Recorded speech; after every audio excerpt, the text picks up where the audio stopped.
Turbūt jums teko mus girdėti, jeigu neteko, tai pasakysiu tik tiek, jog pastaruosius 3 metus kaip asociacija, kaip visuomeninė organizacija, be jokios politinės paramos arba be jokios verslo paramos stengiamės, kiek galime atstovauti dirbančių šeimų vaikų interesus.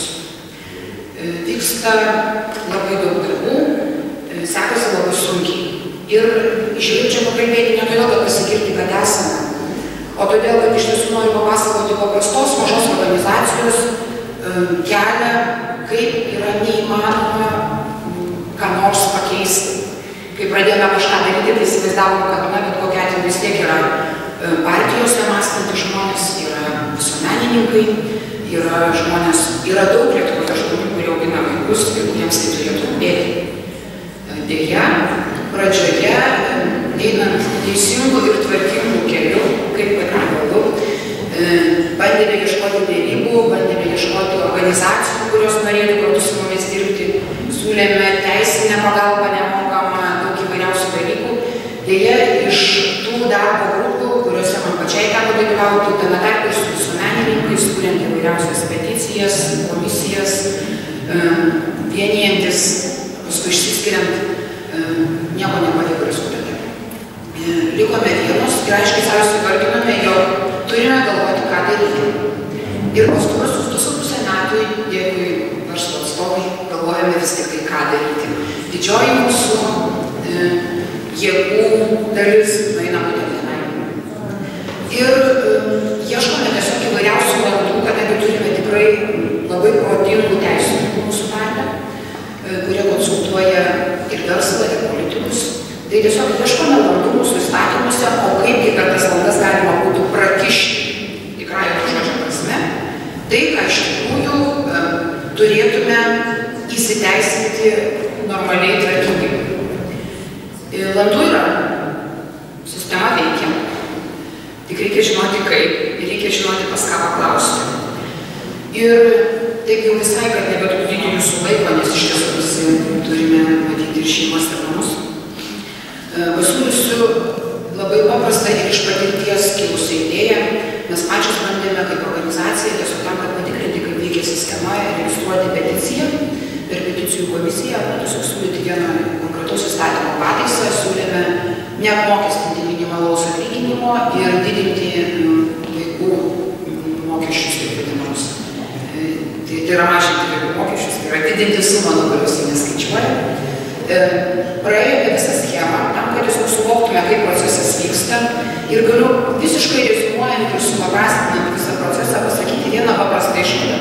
Po viso kelio iki Seimo, nes iki tenai nukeliavome, prie mūsų priėjo 4 partijos, tikslo atstovai, kurie atviru tekstu pasakė, o kodėl jūs mums neatnešėte idėjus. Mes būtume puikiai jums padėję, mes būtume jūs palydėję, tarsi mes būtume neįgalus arba nesugebėtume to padaryti. Mes būtume jums nunešę raštą ir neturėtume kojų, nors teisininkai iš tiesų yra geri ir juos pačius konsultuoja. Iš tiesų yra labai apmaudu, kad didžiausias mūsų turtas tai yra mūsų idėjos ir didžiausias mūsų turtas tai yra įtaka, yra iššvaistoma. Jauni žmonės turi be galo daug idėjų, o pagyvenę žmonės turi labai stiprią įtaką. Ir kol mes nesusikalbėsime ir nesuvoksime, kad gyvenam vienam vežime, tol ir kariausime. Ir labai džiugu, kad galbūt atsiras tautos rūmai, kuriuose atsiras erdvės jauniems, atsiras erdvės dirbantiems ir atsiras erdvės įvairiausiams kartoms. Ir gal tada pradėsime susikalbėti iš tikrųjų iš viso širdies toliau.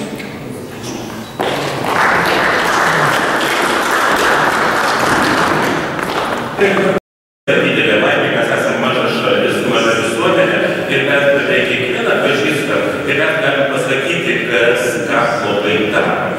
Ir netgi prie tos pačios prieiti, tarkim, aš įsivaizduoju, jeigu nueis 5 žmonės ir pastovės ministerijoje ryte ant laiptų, tai palauks, kada ministras atvažiuoja ir jam galės pasakyti tai, ką jie nori jam išsakyti. Lietuvoje tai yra įmanoma, tai ne Prancūzija, kokia man didelė kitas šalis ir istorija rodo, kad mažos šalis sėkmingiau susitvarko ir mes turim tuo naudotis.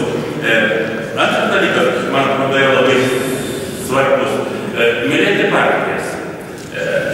Turiu galvoj labai rimtai, rūpintis, kad partijos būtų geros. Ne žiūrėti partijas kaip į kažkokią tai, kaip kokį tai priešą, todėl kad tos partijos yra mūsų žmonių sukurtos dalyviai, yra nariai mūsų žmonės, bet yra labai svarbu, kad partijos keistus iš vidaus, palaikyti, paskatinti, dalyvauti, kas gali, kaip gali stoti į partiją ir iš vidaus bandyti jas keisti. Iš tikrųjų, mes galime iš žmonių kritikuoti, jie vieni kitus kritikuoja, jie plėgiasi, bet kas iš to? Reikia, kad partijose tos jėgos tie žmonės, kurie yra aktualesni, kurie nėra galbūt tai sugedę, ar kurie turi geresnių tikslų, kad jiems atsvertų galimybės skilti į partijos lyderius ir partijos keistus iš vidaus. Iš tikrųjų, mes negalim įsivaizduoti, kad kaip nors kitaip valstybė būtų valdoma be partijų. Trečias dalykas, kurį galvoju paminėti, tai solidarumas tarp visuomeninių organizacijų. Iš tikrųjų, mes girdim, kad atstovai kalba iš įvairių sričių. Vėl, laimė yra Lietuva maža šalis. Ir kitą kartą išklausius vieniems kitus, svarbu turėti adresus ir turėti tam tikrą įsipareigojimą palaikyti vieniems kitus. Todėl, kad interesai yra skirtingi. Tos visuomeninės organizacijos arba nevyriausybinės lygas išskyrė, matau skirtumas, aišku, kad jos yra skirtingos, yra organizacijos, kurios atstovauja savo narius ir ieško būdų, kaip įgyvendinti tų narių interesus. Ir tarkim, šeimų bendrija, ar neįgalių organizacija, ar tai verslo asociacija, bet yra organizacijos, kurios kelia klausimus visai visuomenės, ar tarkim, gamtosaugos reikalus, bet tai yra svarbu ne tik nariam, bet ir visiems kitiems. Tai štai suprantama, kad reikia skirti tas organizacijas, bet jos yra visos reikalingos ir, kaip minėjau, kaip ir partijos, ir svarbu, kad jos rastų bendradarbiavimo būdus ir vieni kitų palaikymus. Aš minėjau gal 6 punktus sutrumpinsiu, bet dar vieną noriu paminėti, tai naudotis socialiniais tinklais, internetu, Facebooku ir aptarinėti tos klausimus, kurie rūpi,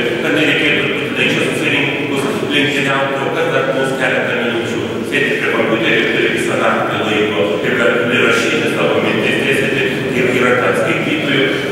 Taigi, man atrodo, kad reikia naudotis tom galimybėm ir naudotis tom galimybėm kritikuoti tai, kas yra blogai ir tai, kas ir tos, kurie atsakingi už tai, kurie daro blogai arba kurie nedaro, bet turi daryti pagal savo pareigą. Vėl tie dideli socialiniai tinklai, jie persipina per dalykus ir tie žmonės, kurie, manau, nori užsipoti, jie pamato tą kritiką. Ir man atrodo, kad tai yra didžiulės galimybės. Jos yra atsivėlė, jomis reikia naudotis. Ir iš tikrųjų mes neturim kito kelio, kaip keisti padėtį, gerinti tą gyvenimą Lietuvoje, pačią Lietuvą, tik tai kalbėti. Iš tikrųjų, mes neįsiklausyti labiau. Mes galim kalbėti šitiem, mes galim kalbėti demonstracijose, galim kalbėti susirinkimuose, galime kalbėti internete. Tai yra vienintelė priemonė, priemonė. Ir tik tai jį reikia ieškoti būdų, kad jį būtų paveikti. Tai aš vėl grįžtu prie to, ko pradėjau, kaip pats saugas tą žodį bandau tai daryti, kalbėti ne šiaip savo bando savo yra blogi, kad Nausėda pasakė nesąmonę, kad ne šiaip savo valdžia yra bloga, kad finansų ministrė nedaro tai, kas priklauso į daryti pagal pareigą. Ir man atrodo, kad mums reikia kalbėti apie reikalus Lietuvoje tiesiog konkrečiau. Ir tada galima galbūt tikėtis, kad bus atitinkamai reakcija. Jeigu mes tikrai kalbam, kad būtent Lietuvoje blogai, bet Lietuvoje valdžia bloga, ir dar kad tai yra blogai, tai tas adresatas pasivyždys. Ačiū. Pirma, ar galime šiandien susitarti, kai ponas Medalinskas prieš 15 metų davė sutikimą mums Šeškinei, išbandyti piliečių Seimelio veikimą savo mikrorajone. Tai yra, jūs šiandieną jau pradedat mąstyti, pasirinkti 7 išmintingus kaimynus, užtruksite 3-4 dienas, surašysite problemų sąrašą ir paskelbsite visoms partijoms, atvykite į šitą mokyklą, kur yra rinkiminė apygarda, ar kad tam keliai ir atliksime diagnostiką. O štai yra problemos tokios, kaip ponai jūs sprendėt per 4 metus, ką jūs dabar žadate mums dar, kad už tai balsuotume ir pasirašykime sutartį.